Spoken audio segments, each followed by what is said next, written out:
nuclear potential, and we had to send the B-2s. I hope they're going to be more reasonable. They want to make a deal, and they'll be very important. We'll see what can happen.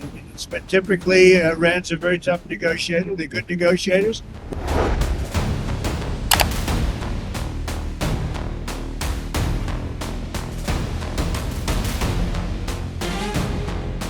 The United States and Iran are once again on the diplomatic front lines, with nuclear talks set to resume Tuesday in Geneva.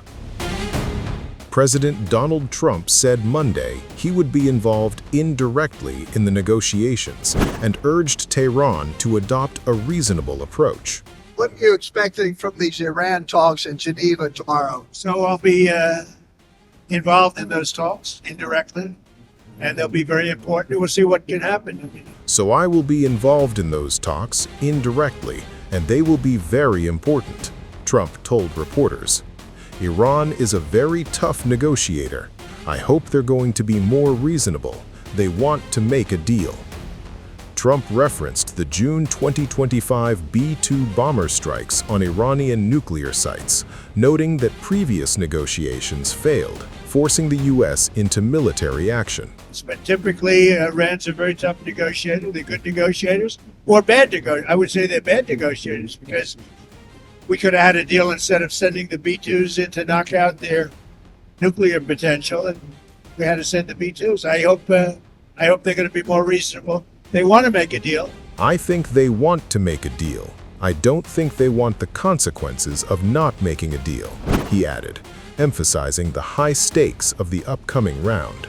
Been told that a deal is next to impossible. No, I think they want to make a deal. I don't think they want the consequences of not making a deal. They want to make a deal. Special envoys Steve Witkoff and Jared Kushner are expected to represent the U.S., while Iran's foreign minister, Abbas Araghchi, met the UN nuclear watchdog chief, signaling Tehran's intent to pursue a fair and equitable deal. The International Atomic Energy Agency has repeatedly pressed Iran to account for its 440 kilograms of highly enriched uranium and allow full inspections at Fordo, Natanz, and Isfahan, sites struck by U.S. and Israeli forces last June. Iran has warned that any attack could prompt the closure of the Strait of Hormuz, threatening 1/5 of global oil flows and spiking crude prices worldwide. Meanwhile, Tehran has hinted at potential compromises on uranium stockpiles if sanctions harming its economy are lifted. Previous talks in Muscat and Rome in April 2025 set the stage, but June's Operation Midnight Hammer strikes derailed progress and heightened tensions. The clock is ticking. Diplomacy meets decades of mistrust, past airstrikes, and looming sanctions. Will the Geneva talks produce a breakthrough, or will failure bring renewed threats of military escalation? For now, the world watches as the U.S. and Iran face off once more, balancing negotiation with the shadow of force.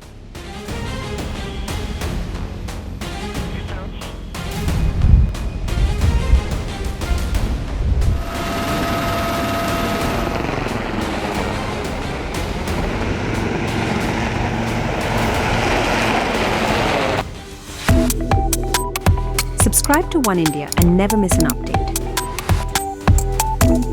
Download the One India app now.